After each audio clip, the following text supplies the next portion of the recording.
At my husband's family backyard cookout, my husband's sister cracked a joke. If you vanished tomorrow, nobody would even notice. Everyone laughed except me. I simply lifted my hot dog and replied, "Challenge accepted." I left that night, cut ties, and disappeared. 1 year later, they're the ones forgotten now.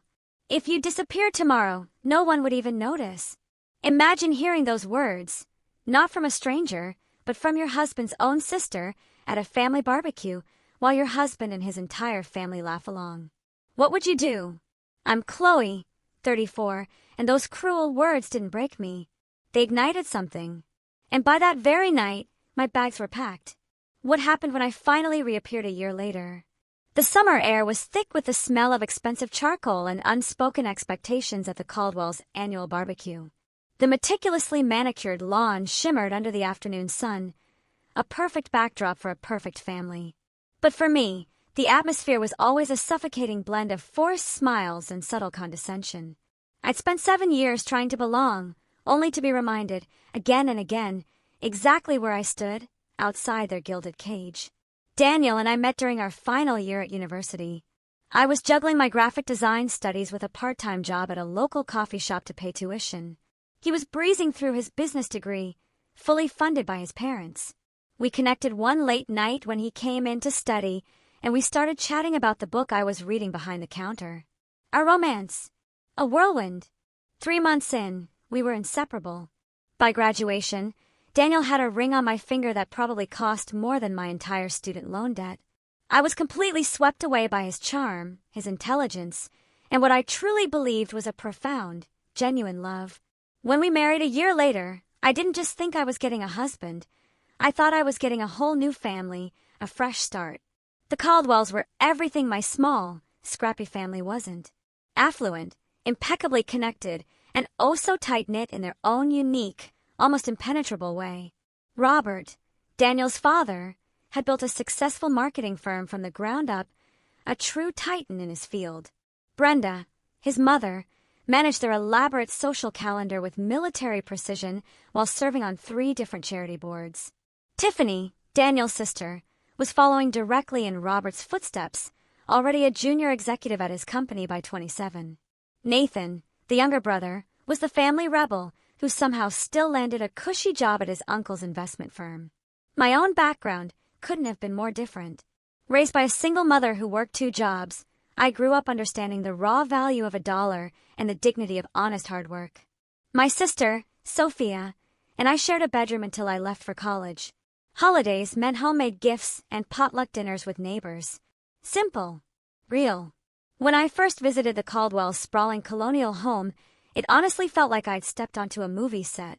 The class differences, the cultural chasm, they were subtle but absolutely relentless. Brenda would compliment my graphic design work, always with a tone that made it sound like a cute little hobby, not a serious profession I'd built from the ground up. Robert would patiently explain basic business concepts to me over dinner, as if I hadn't been running my own freelance business for years before I even met Daniel. And Tiffany, she'd helpfully correct my pronunciation of wine varieties or designer names, always with that sugary sweet smile that never quite reached her eyes. "They mean well, Chloe," Daniel would say, brushing off my concerns whenever I dared bring up these subtle, suffocating microaggressions. "Tiffany's just trying to help you fit in. That's how she shows love." But from where I stood, Tiffany's love felt more like a slow, insidious poison, seeping into every corner of my self-worth. At our wedding, she gave a maid of honor speech that actually included several cringeworthy stories about Daniel's ex-girlfriends. When we announced we were buying our first home, she questioned if the neighborhood was really the right fit for a Caldwell. And when I landed a major client, she wondered aloud if they'd hired me because of Daniel's family connections. Despite all of it, I tried. God, you have no idea how hard I tried. I threw myself into Brenda's charity events, volunteering for every little thing. I even referred clients to Robert's firm. I remembered everyone's birthdays with thoughtful, personal gifts. I laughed at their inside jokes, even the ones that felt like tiny stabs. I completely changed how I dressed for family gatherings, carefully adopting their sophisticated vernacular, and swallowed my working-class pride when conversations inevitably shifted to summer homes and exclusive boarding schools. I was contorting myself into their mold, desperate to fit. For the first few years, I clung to my freelance design business, slowly building a modest client list and gaining some recognition in local circles. Then, Daniel got this big opportunity, a chance to expand his division at work, but it meant extensive travel. And just like that, without a single real conversation, it was simply assumed I'd scale back my own career to manage our home life. My once thriving design business dwindled to a handful of loyal clients. I became increasingly isolated, my world shrinking, narrowing to Daniel's intermittent presence and his family's suffocating, judgmental orbit. Last spring, I miscarried at 11 weeks. The physical pain was absolutely excruciating, a searing agony, but the emotional aftermath? That was 1,000 times worse. Daniel was away, in Chicago for a conference. He offered to come home, but I swear, I could hear the relief in his voice when I quietly told him I could manage. Brenda sent flowers with a note that still makes my blood run cold. Perhaps it's for the best until you're more settled. And Tiffany, she actually suggested that the stress from trying to maintain my little business might have been a factor. My sister, Sophia, was the only one who showed up. She came and stayed for a week, bringing homemade soup, holding me through tear-soaked nights. The stark contrast between her raw, genuine care and my in-laws' chilling, clinical distance, it cracked something fundamental inside me. But I buried it. Deep. Just another disappointment I had to swallow, all in the name of family harmony. By the time the annual summer barbecue rolled around, I was a diminished version of myself. My design work had become mechanical, just a means to an end. My friendships had atrophied. My marriage felt increasingly like a performance. Still, I held on to a fragile, desperate hope that things could improve, that I could somehow, finally, earn genuine acceptance from the family I had married into 7 years ago. The Caldwell Summer Barbecue was a neighborhood institution. Brenda spent weeks planning the menu. Robert proudly showcased his latest collection of grilling gadgets. Dozens of family, friends, and business associates milled about their perfectly manicured lawn. It was the event where family status was displayed and reinforced, where loyalties were confirmed, and where outsiders were, very clearly, identified. And despite 7 years of marriage to Daniel, I remained firmly in that outsider category. The morning of that barbecue, I spent 3 painstaking hours making my grandmother's strawberry shortcake, the only thing I'd ever brought that got genuine, unreserved compliments from the Caldwells. Daniel was on calls, completely absorbed in finalizing details for his upcoming Tokyo trip. When it was time to leave, he actually rushed me out the door, more concerned about being fashionably late than just being late. "Remember, Dad's unveiling his new imported smoker today," he said, barely looking up from his phone. "Try to act impressed, even if you don't get why it's a big deal." I just nodded, clutching my dessert carrier in my lap. The sundress I bought specifically to match Brenda's casual elegance dress code already felt like a vice across my shoulders. The Caldwell home buzzed with activity when we arrived. Caterers weaved through groups of guests delivering appetizers. Robert stood centered on the vast patio, surrounded by admiring friends as he demonstrated his new smoker. Brenda floated from cluster to cluster, her laugh tinkling like expensive crystal. Finally, Tiffany called out, spotting us as we entered through the side gate. She air-kissed Daniel, then gave me a quick, dismissive once-over. "Chloe, that dress is so cheerful. The kitchen's getting crowded, but I'm sure you can find somewhere to put your contribution." She swept Daniel away before I could respond, linking her arm through his and launching into a story about running into his college roommate. I stood alone, dessert in hand, scanning the backyard for a friendly face. I made my way to the kitchen where Brenda was directing the catering staff with the precision of a seasoned general. "Oh, Chloe dear," she said, noticing me hovering in the doorway. "You didn't need to bring anything. We have the patisserie handling desserts." She gestured vaguely toward the pantry. "But how thoughtful. Perhaps put it there for now." I placed my beloved shortcake on a shelf already crowded with other contributions, clearly from guests not worthy of the main dessert table display. As I exited the kitchen, I overheard Brenda instructing a server to make room for Tiffany's authentic tiramisu at the very center of the dessert table. The next 2 hours passed in a blur of polite smiles and truncated conversations. I'd start chatting with one of Daniel's cousins, only to have them pulled away by Brenda to meet someone important. I offered to help set up the buffet line, but was told the caterers had a system. I even tried joining a conversation about recent films, but couldn't get a word in edgewise. Nathan's wife, Isabel, received entirely different treatment, despite having been married into the family for only 2 years. Brenda proudly introduced her to everyone as our Isabel, the pediatric surgeon. Tiffany included her in reminiscences about family vacations she couldn't possibly have attended. Even Robert, who rarely engaged with in-laws, asked detailed questions about her work. The contrast wasn't lost on me, nor was the irony that Isabel looked about as uncomfortable with all the fawning attention as I was with the stark lack of it. When lunchtime arrived, Daniel reappeared at my side, having spent the entire morning deep in conversation with his father's business associates. "Having fun?" he asked, not even waiting for an answer before guiding me toward the elaborate buffet line. We filled our plates and joined the main table on the patio. I ended up seated between Daniel's elderly Uncle Frank, who was hard of hearing, and a space left open for Tiffany, who was still serving herself. Daniel sat across from me, already engrossed in conversation with Robert about Japanese business etiquette. Tiffany finally arrived, setting her meticulously arranged plate down and instantly commanding attention with an anecdote about a celebrity she'd spotted at her gym. Isabel asked appropriate, engaging questions. Brenda beamed with pride. Even Frank shifted his good ear to hear her better. During a brief lull, I saw my opportunity. I just finished a branding project for that new bakery downtown. I offered, hoping to shift the conversation, to assert my own relevance. They're having their grand opening next weekend. Tiffany's eyes narrowed slightly. How nice. Is that the place with the tacky neon sign? I drove past it yesterday. The signage is actually vintage-inspired. I tried to explain, my voice a little too eager. The owners wanted to honor the building's history as one of the first.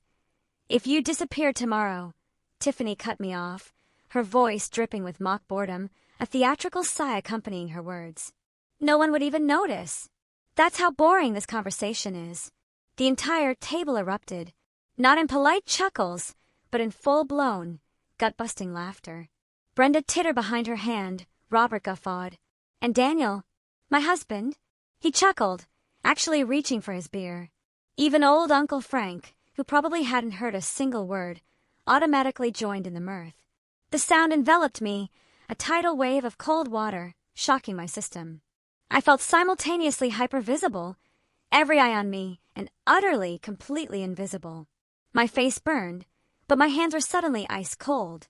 In that excruciating moment, 7 years of accumulated slights, of being overlooked, undermined, and dismissed, crystallized into a single, blinding clarity. I didn't cry. I didn't storm off. I certainly didn't give them the satisfaction of creating a dramatic scene they could later dissect as proof of my emotional instability.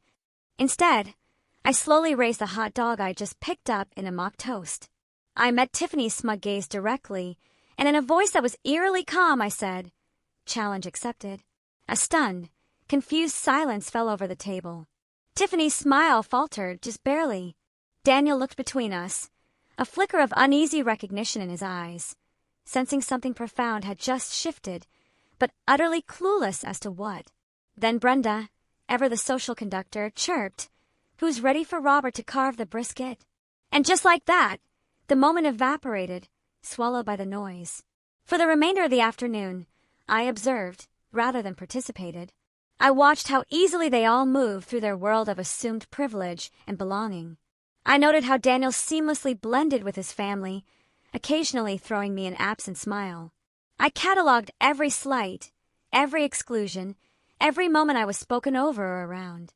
Most importantly, I listened to the quiet voice inside me that had been whispering for years, now finally loud enough to hear. "You deserve better than this." By the time we gathered our things to leave, my decision was made. The only question remaining was how to implement it.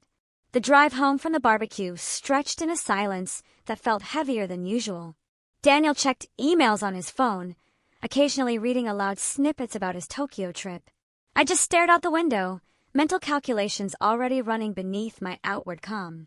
When we reached our driveway, he finally seemed to notice my unusual quiet. "Everything okay? You've been off since lunch." I considered my words carefully. Tiffany's joke about me disappearing. "Did you think that was funny?"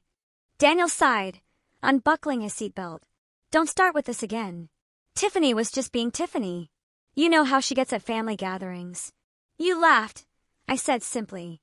"It was a joke, Chloe. Not everything needs to be analyzed to death."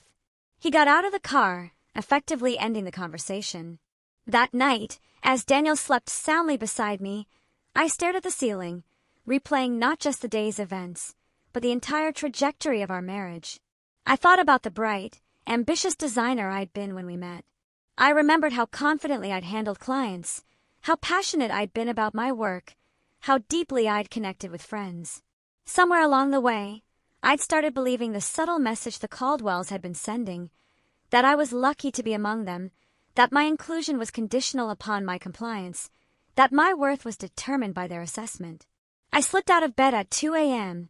and padded to my home office. I opened my laptop and began methodical research. Bank accounts, apartment listings in Seattle, where Sophia lived, transportation options. By dawn, I had a rudimentary plan.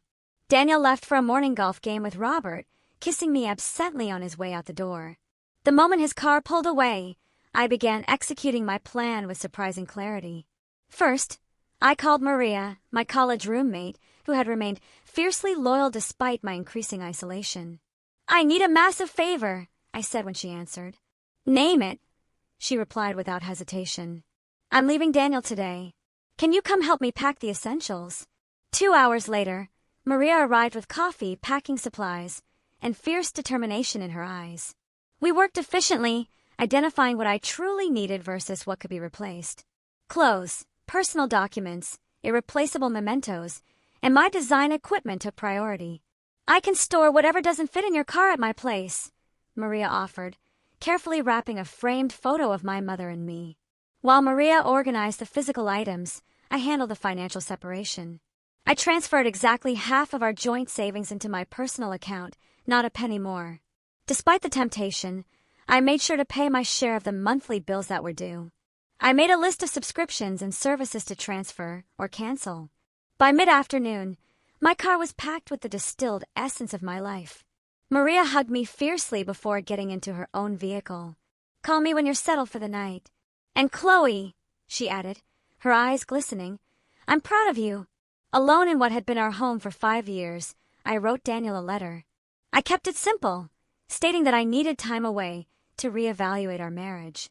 I explained that I had taken only what was indisputably mine and had contributed to outstanding bills. I asked for space and no contact while I sorted through my feelings. I did not share my destination. As a final act, I removed my wedding ring and placed it atop the letter on the kitchen counter. Next to it, I left a copy of Tiffany's cruel joke, written verbatim, with the date and location noted clinically. Before leaving, I allowed myself one moment of sentimentality. I picked up our wedding photo from the hall table. We looked so happy, so full of possibility. Daniel's smile reached his eyes back then. My own face shone with a hope and confidence I barely recognized now. "Goodbye," I whispered, replacing the frame and walking out the door without looking back. The sensation of driving away from our suburban neighborhood was both terrifying and exhilarating. With each mile marker, the tightness in my chest loosened incrementally. By the time I crossed the state line, I felt like I could fully breathe for the first time in years. I checked into a modest hotel that evening, using the credit card I'd maintained separately throughout our marriage. The room was simple but clean, nothing like the luxury accommodations the Caldwells considered standard. After confirming my safe arrival to both Maria and Sophia, I turned off my phone. Daniel would be home by now, finding an empty closet in my letter. The thought brought neither satisfaction nor guilt, only a strange numbness. In the quiet anonymity of the hotel room, I curled under unfamiliar blankets and fell into the deepest sleep I'd had in months. Morning brought the first wave of messages when I briefly turned on my phone.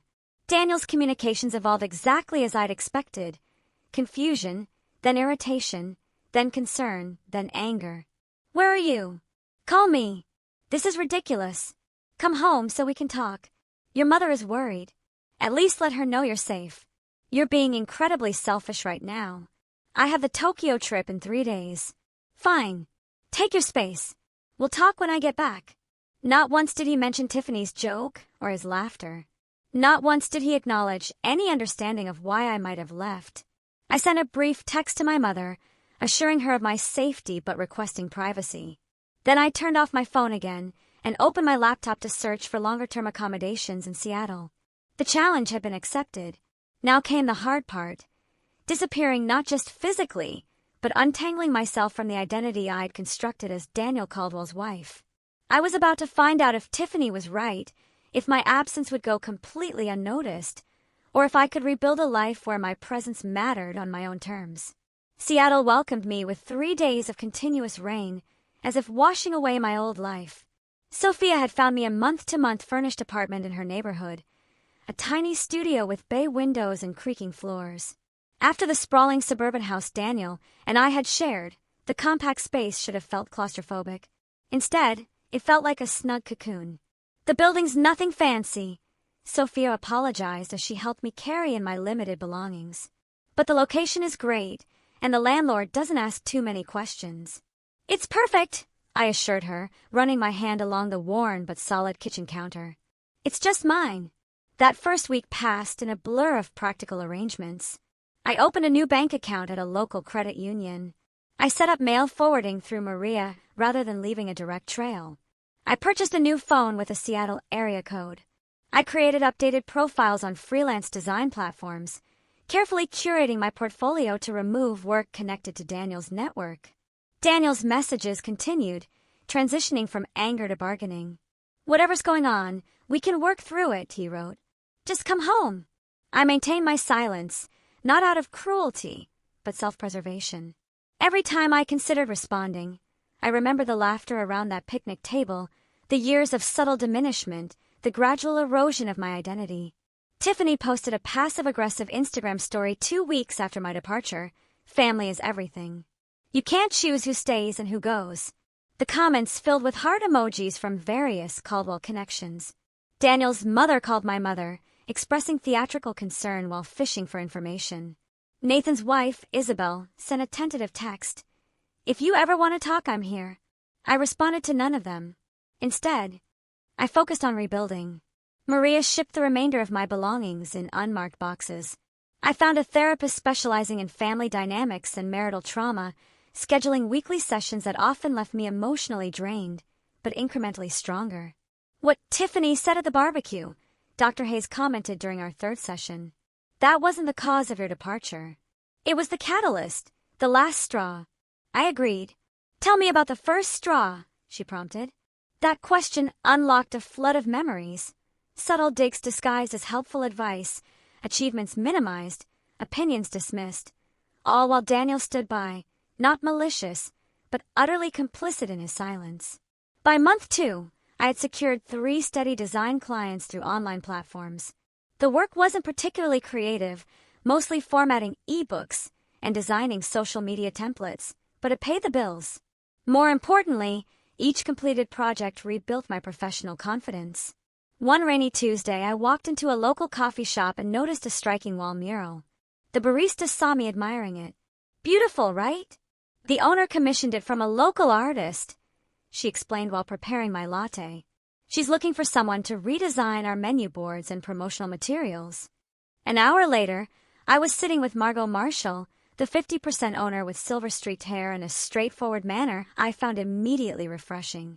I don't care about your resume, she said, waving away the portfolio I'd pulled up on my tablet. Show me your personal work, the stuff you do, because you can't not do it. I hesitated, then navigated to a folder I'd barely opened in years. These were designs I'd created for myself, experimental, sometimes impractical, but authentically mine.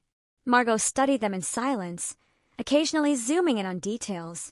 You've been hiding, she finally said, looking up with sharp blue eyes. These are good, really good, but recent. No, I admitted. I haven't done work like this in years. Why not?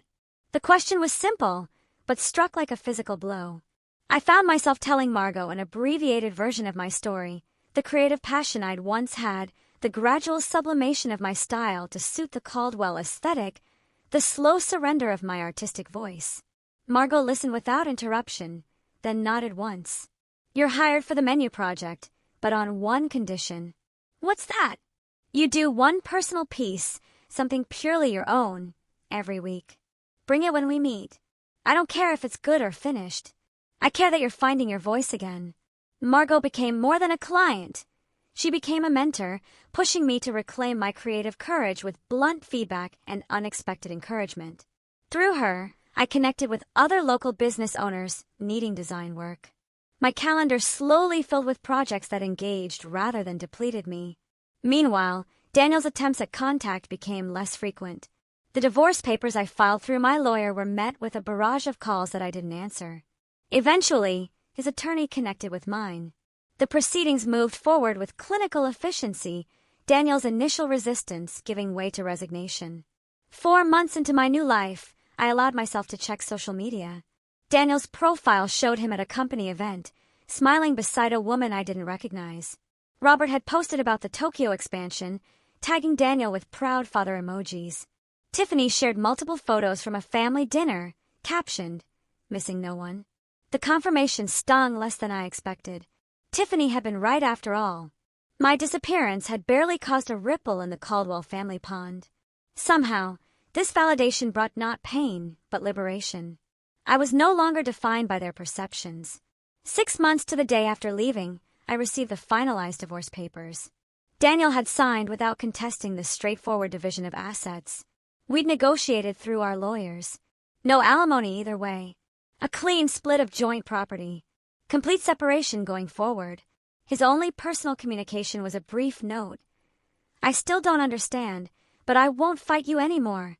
That evening, I stood in front of my bathroom mirror and cut my hair, shedding the long style Daniel had always preferred for a modern bob that framed my face. The woman who stared back seemed both familiar and new.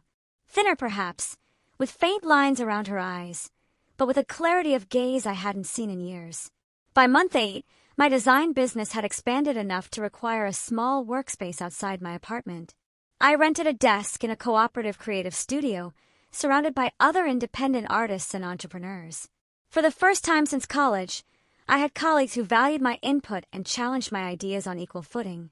When the anniversary of my departure approached, I no longer needed to check social media to know what the Caldwells were doing. They had receded from my daily thoughts, becoming characters in a story I'd lived through rather than active presences in my life. Meanwhile, my new world continued expanding. A branding project for a local artisan food company won regional recognition. My redesign of Margot's coffee shop attracted attention from a lifestyle magazine. A comment I made during a design workshop led to an invitation to speak at a creative conference. 1 year after Tiffany's fateful joke, I was no longer invisible. I had built a life where my presence was not only noticed but valued, where my voice was heard rather than interrupted, where my contributions were recognized rather than dismissed. The challenge had been met, but the story wasn't over yet. The email from Westwood Creative arrived exactly 52 weeks after the barbecue that changed everything. The subject line was innocuous, seeking designer for national campaign. But the content sent a jolt through my system.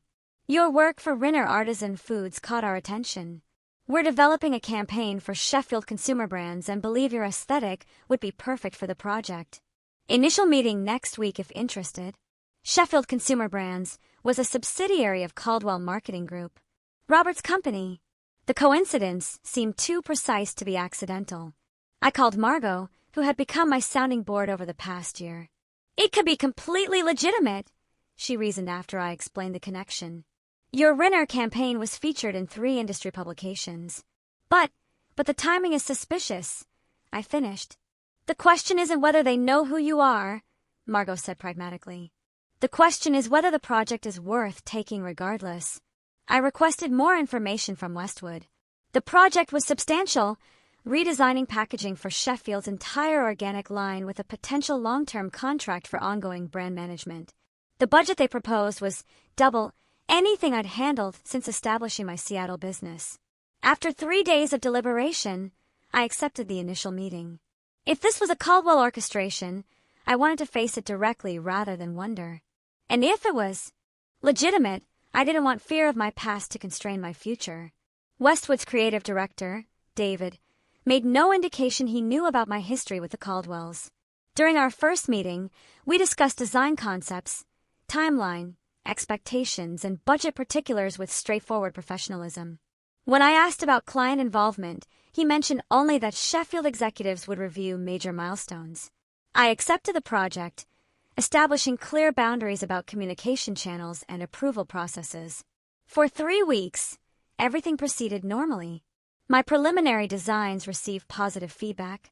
The timeline remained on track. No Caldwell names appeared on any correspondence. Then came the announcement. Sheffield consumer brands would be featured at the annual Marketing Innovation Gala, unveiling their rebranded organic line as part of the presentation. As the lead designer, my attendance was highly encouraged. The gala was a major industry event, precisely the type of opportunity my rebuilding career needed. It was also exactly the sort of function the Caldwells never missed. Robert considered these networking evenings essential to maintaining the family's business prominence. Daniel had always dutifully followed his lead. "You have 3 options," Dr. Hayes observed during our session that week. "Decline to attend and potentially limit your professional growth. Attend and attempt to avoid the Caldwells, which may prove stressful and ultimately futile. Or attend and prepare to engage with them on your terms." "What would you do?" I asked.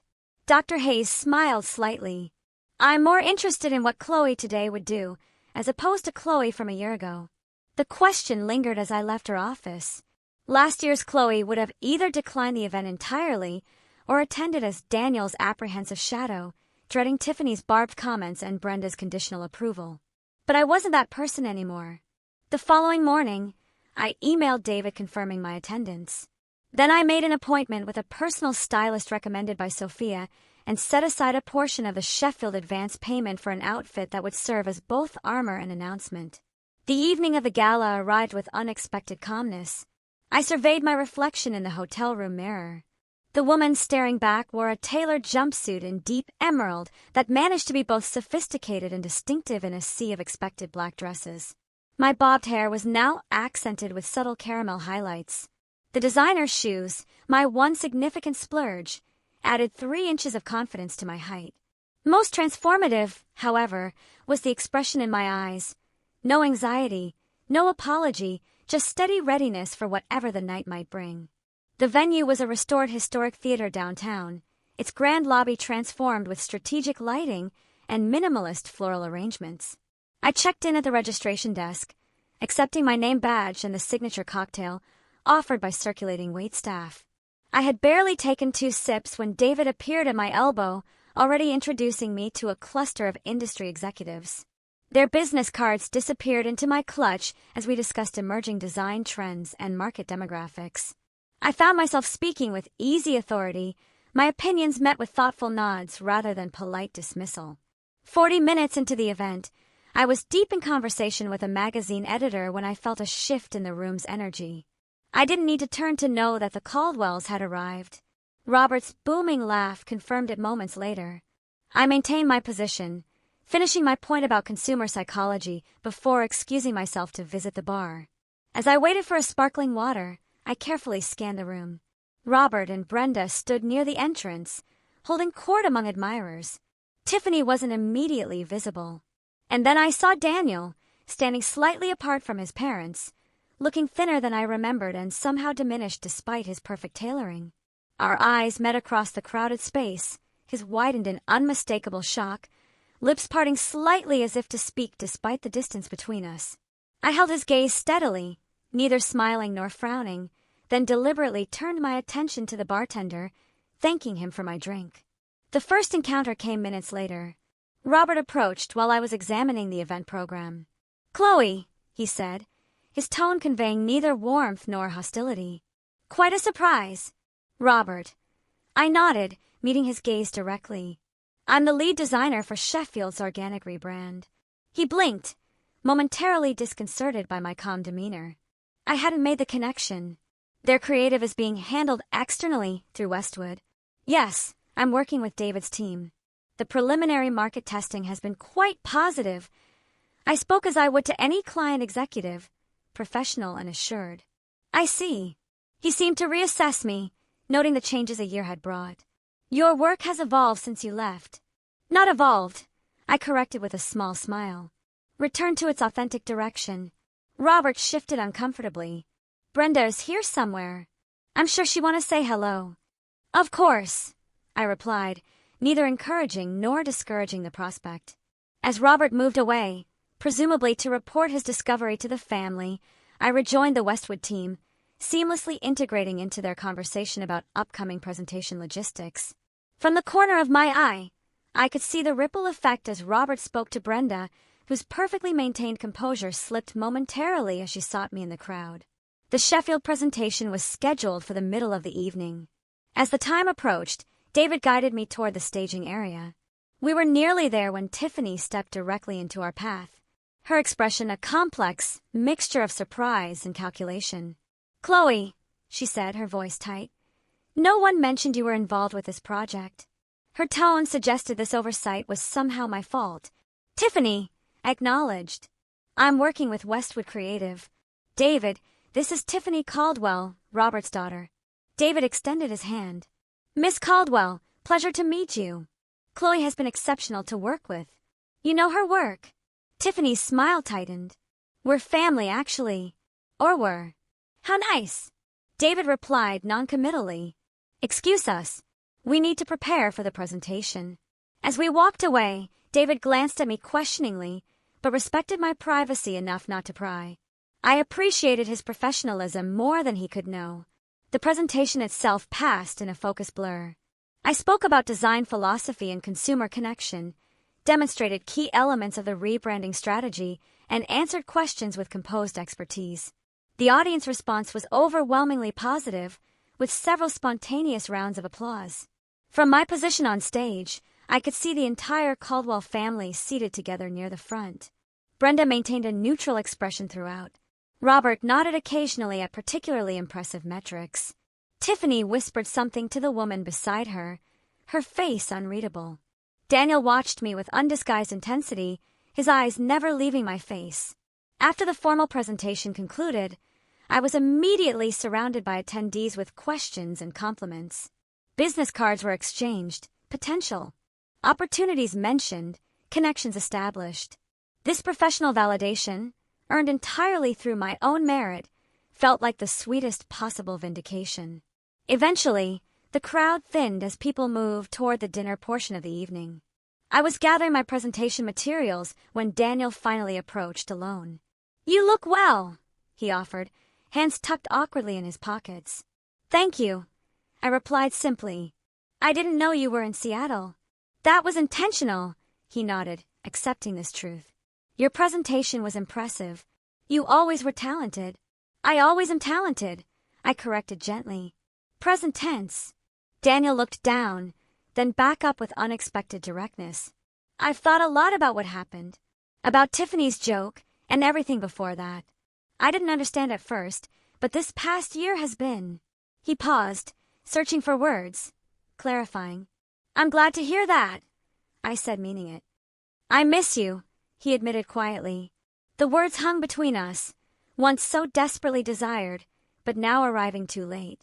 I felt no triumph in his regret, no vindictive pleasure in his loneliness, just a calm certainty that I'd made the right choice. I need to join my team for dinner, I said, neither cruel nor encouraging. Will you be at tomorrow's workshop? Yes, I'm presenting the digital integration segment, he nodded again. Maybe we could get coffee afterward, just to talk. I considered his request, weighing my own emotional landscape. I can spare half an hour, I conceded. Professional courtesy. Relief flickered across his face. Thank you. As I turned to leave, Brenda appeared at Daniel's elbow, her social smile firmly in place. Chloe, darling, what an absolute delight to see you thriving. Her words were perfect. Her tone betrayed her discomfort. Brenda, I acknowledged. I hope you're well. We've all missed you at family gatherings, she continued, the practiced life falling easily from her lips. No one makes strawberry shortcake quite like yours.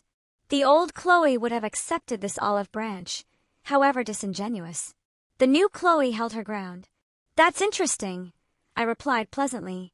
I recall my shortcake being relegated to the pantry while Tiffany's tiramisu took center stage at the last gathering I attended. Brenda's smile faltered briefly before recovering. "A simple misunderstanding, I'm sure." "Multiple simple misunderstandings over 7 years," I agreed, maintaining my pleasant tone. How fortunate that I now work in environments where such misunderstandings rarely occur. Before Brenda could respond, the event coordinator announced interceding. I excused myself with polite finality, joining the Westwood team at their assigned table across the room from the Caldwells. The remainder of the evening passed without further direct interaction, though I occasionally caught Daniel watching me from afar. As the event concluded, I declined the team's invitation for after-party drinks, preferring the quiet completion of returning to my hotel room alone.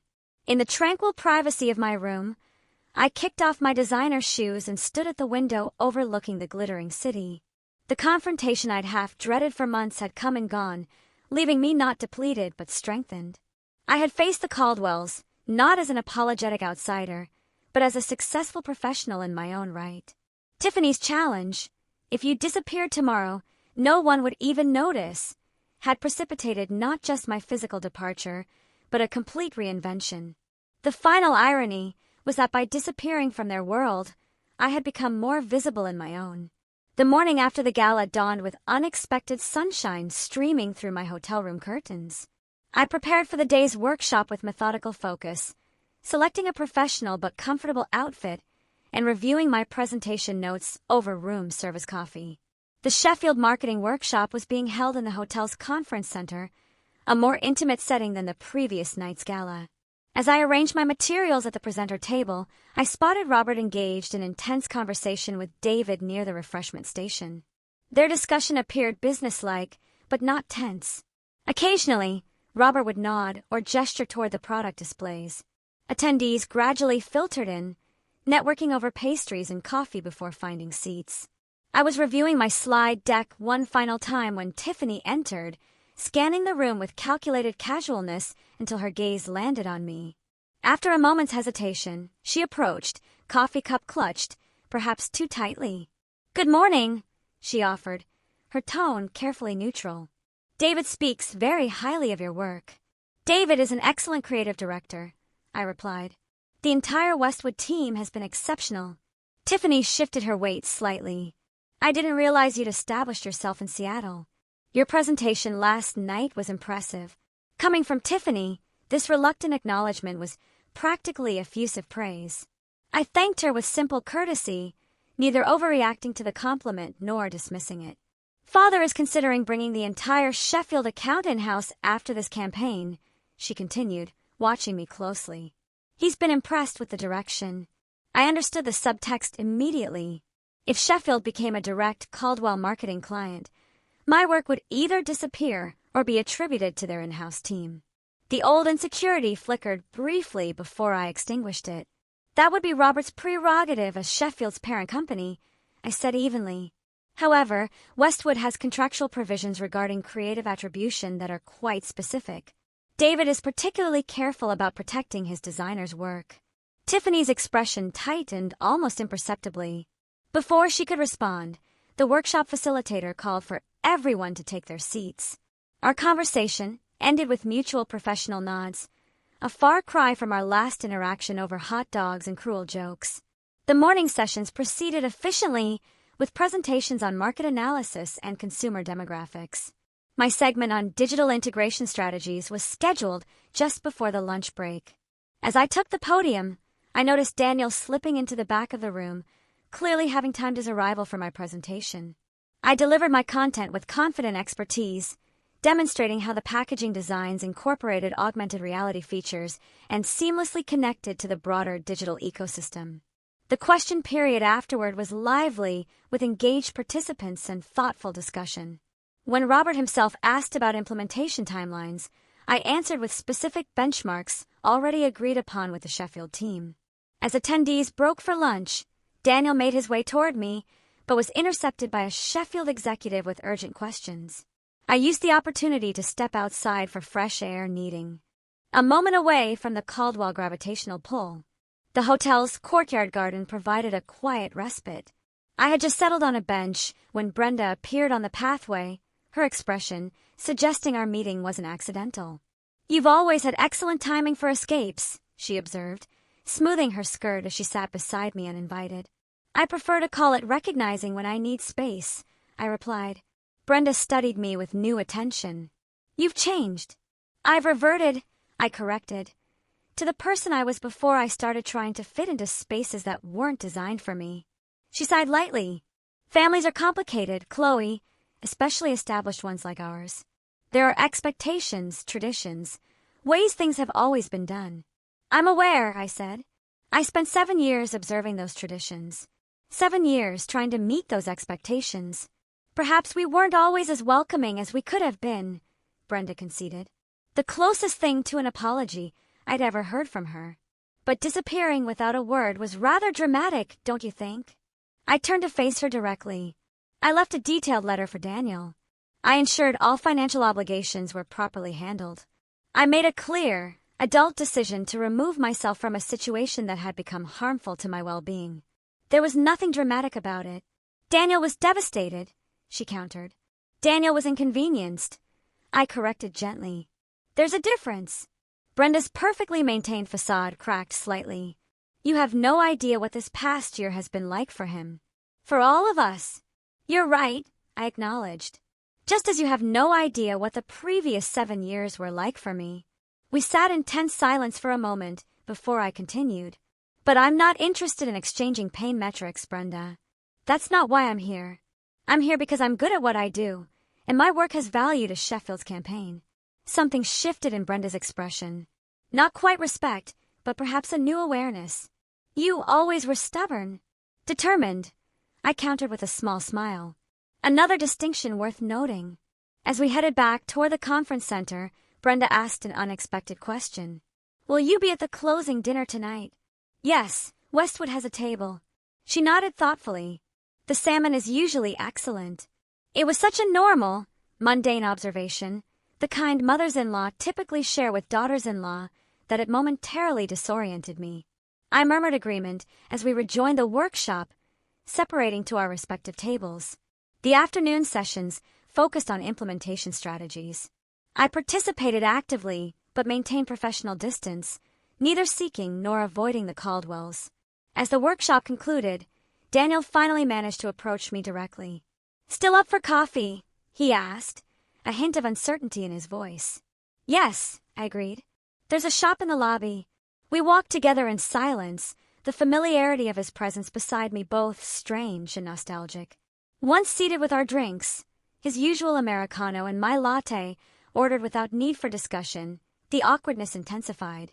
"Seattle suits you," he finally offered. "It does," I agreed. "The creative community has been welcoming." Daniel traced the rim of his cup. "I've been in therapy since you left.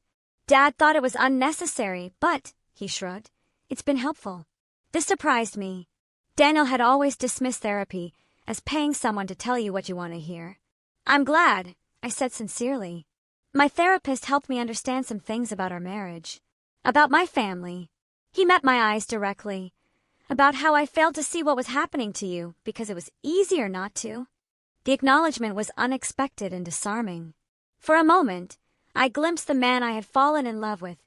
Thoughtful, capable of growth, willing to examine himself. "Thank you for saying that," I replied quietly. "I didn't stand up for you," he continued. "Not against Tiffany. Not against Mom. Not even against my own expectations that you would just adapt to whatever the family needed." "No, you didn't," I confirmed without rancor. "I thought a lot about that barbecue. About Tiffany's joke and how everyone laughed. How I laughed." He swallowed hard. "I keep thinking about what you said." Challenge accepted. "I didn't understand then what you meant. And now I realize you were declaring independence from all of us." His voice held equal parts admiration and regret. We talked for nearly an hour, longer than the half hour I'd allocated. Daniel shared how the family dynamics had shifted in my absence.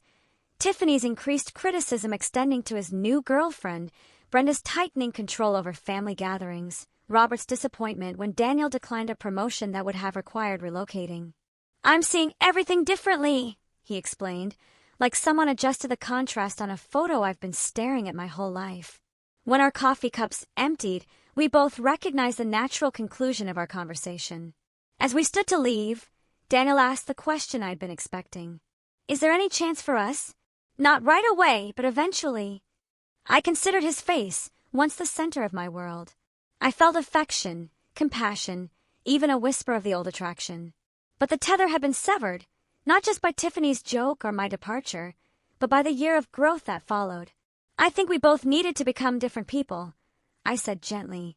"And I like who I'm becoming now."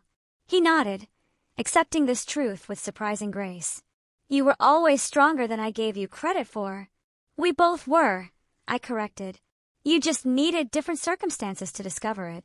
We parted with a brief, platonic hug that felt like proper closure. As I watched him walk away, I realized I truly wished him well in building a life that was authentically his, not just an extension of the Caldwell legacy. The final confrontation came unexpectedly as I was collecting my portfolio from the conference room. Tiffany entered just as I was preparing to leave, her purposeful stride suggesting she'd been waiting for this opportunity to catch me alone. "I need to ask you something," she said without preamble, and I'd appreciate an honest answer. "All right," I agreed, curious despite myself. "Did you take this project knowing it was connected to our family?" "No," I answered truthfully. I discovered the Sheffield-Caldwell connection after accepting the Westwood offer. By then, the contract was signed. She studied me, seemingly assessing the truth of my statement. "And you didn't think to recuse yourself once you knew?" "Why would I?" I asked simply. "I'm extremely good at what I do, Tiffany. This project needed someone with exactly my skills and aesthetic sensibility. The fact that your family company might ultimately benefit from my work is incidental to my professional obligations. So, it's just coincidence that exactly 1 year after you disappeared, you reappear working on a project connected to us." I had to smile at her persistence. Life rarely arranges itself with such perfect symmetry. "But yes, essentially. I don't believe in coincidences that convenient," she countered. "What would be the alternative explanation?" I asked. "That I orchestrated an elaborate, year-long plan, building an entirely new career. In another city, establishing relationships with agencies unconnected to your family, all culminating in this specific project. That would be giving you far more space in my thoughts than has actually been the case." The blunt assessment landed visibly. Tiffany blinked, perhaps for the first time, considering that she might not have been central to my decisions at all. "At the barbecue," she said after a pause. "When I made that joke, it was just a joke. I never thought you'd actually leave." "It wasn't just a joke, Tiffany. It was the articulation of something you'd been communicating for years, that I was dispensable, forgettable, unimportant." I kept my tone conversational rather than accusatory. "And you weren't wrong in a way. In the context of your family, I was those things. What I needed to discover was that there are contexts where I'm not." Tiffany's composure slipped momentarily, revealing something rarely seen: uncertainty. "Daniel hasn't been the same since you left." "Daniel is finding his own way," I replied. "As am I. And there's no chance of reconciliation?" The question seemed driven by family concerns rather than genuine care for either Daniel or me. "We've reconciled in the only way that matters," I said. "We've both acknowledged the truth of our marriage and found peace with its ending." Tiffany nodded slowly, absorbing this finality. As she turned to leave, she paused at the door. "Your presentation yesterday, it was genuinely good work." I would have said so regardless of who you were. Coming from Tiffany, this professional acknowledgement represented a fundamental shift. I thanked her with simple sincerity, neither overvaluing the compliment nor dismissing it.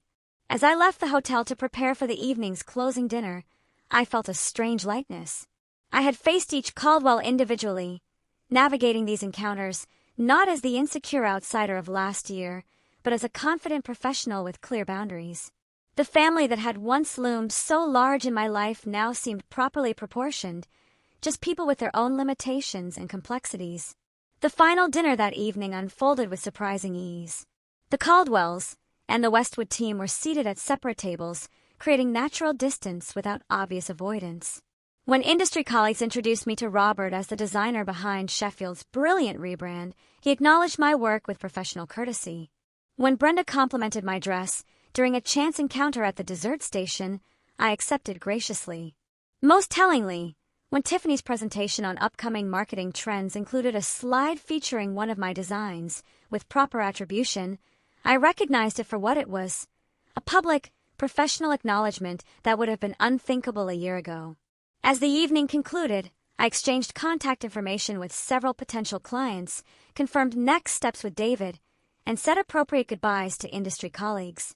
Daniel approached briefly, simply wishing me safe travels and good luck, with a sincerity that needed no elaboration. Leaving the venue, I felt no dramatic sense of triumph or closure. Instead, I experienced the quiet satisfaction of having reclaimed not just my professional identity, but my personal sovereignty. The Caldwells were now simply people I had once known intimately, who now occupied appropriate space in my past rather than outsized significance in my present. Tiffany's challenge, if you disappeared tomorrow, no one would even notice, had been not just accepted but transcended.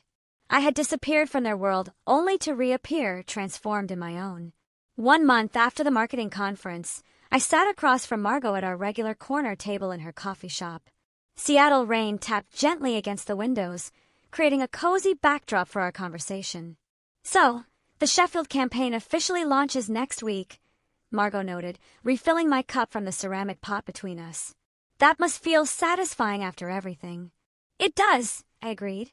David called yesterday to say early retailer response has been overwhelmingly positive. They're already discussing extending the rebrand to additional product lines. "And the Caldwell connection?" she asked. I considered the question, thoughtfully. "It's become professionally cordial." Robert's marketing director reached out about potentially collaborating on future projects through proper channels, with clear contracts. "I haven't decided yet whether to pursue it." "That's quite an evolution," Margot observed. "From family outcast to sought-after professional resource." "Life has interesting symmetries sometimes," I acknowledged with a small smile. The truth was, the Sheffield project had marked a turning point in my career. The visibility of the campaign had attracted attention from other potential clients.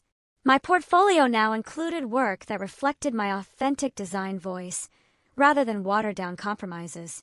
Most importantly, I approached each opportunity with clear boundaries and confidence in my value. The divorce had been finalized with surprising smoothness.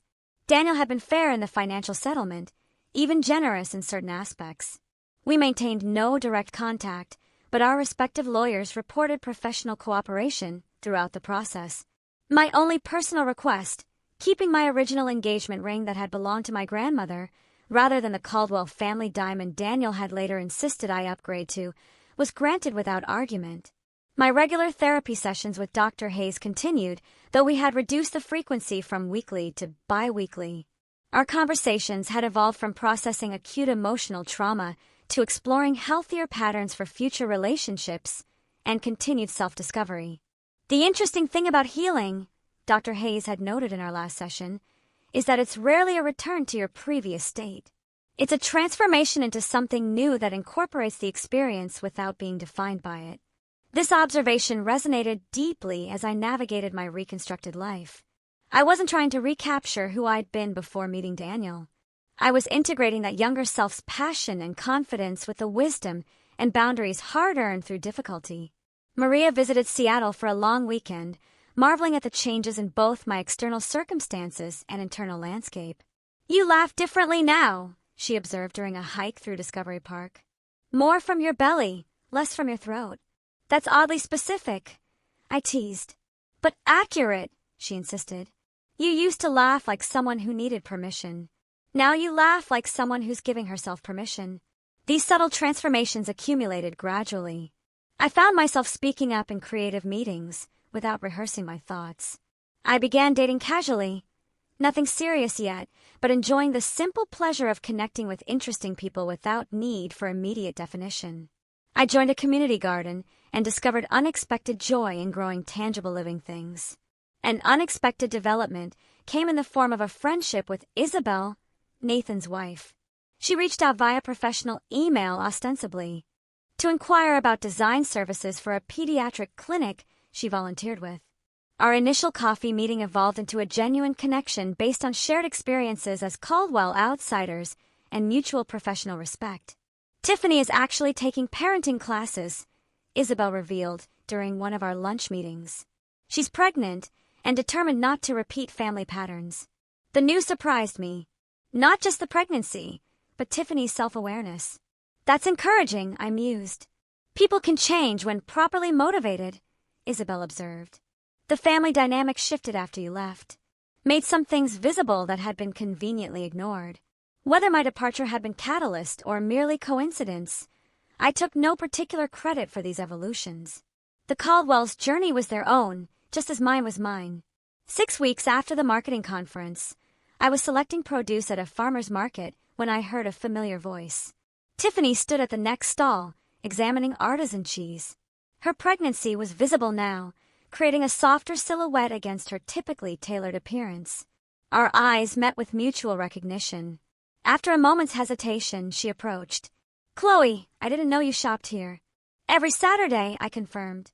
"They have the best heirloom tomatoes in the city." The awkwardness between us was palpable, but not hostile.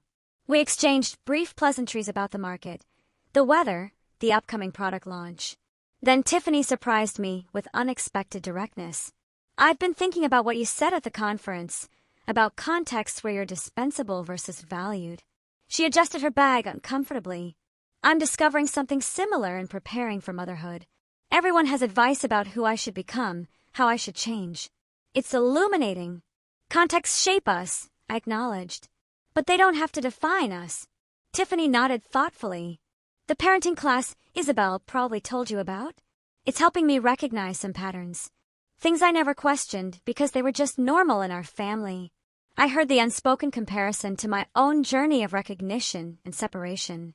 "Self-awareness is powerful," I offered. "Yes." She hesitated, then added with uncharacteristic vulnerability, "I don't want my child to ever feel like they need to disappear to be seen." The admission revealed deeper reflection than I would have credited Tiffany with a year ago. I didn't offer easy absolution. Our history was too complex for that. But I did offer simple human acknowledgement. That's a good place to start. We parted with no dramatic reconciliation, no promises of future connection. Just a moment of genuine communication between two adults sharing a brief intersection in life's journey. Walking home with my market purchases, I reflected on the strange trajectory that had brought me from that Caldwell barbecue to this present moment.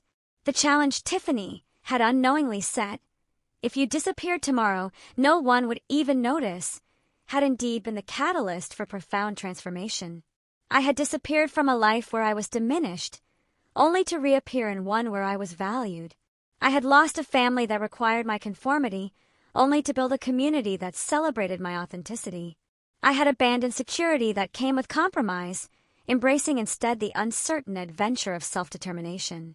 Last week, I had closed on a small house near the water, nothing grand by Caldwell standards, but perfectly suited to my needs and purchased entirely through my own earnings.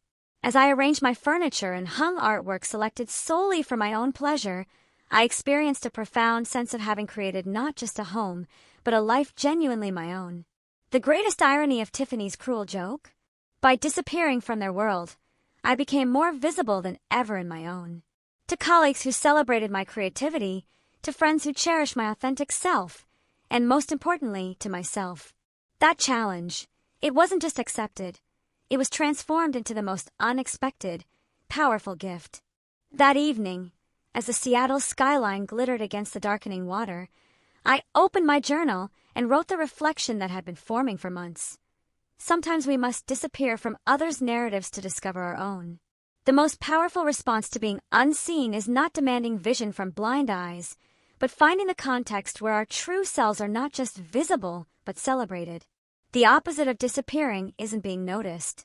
It's becoming so fully present in your own life that external validation becomes unnecessary.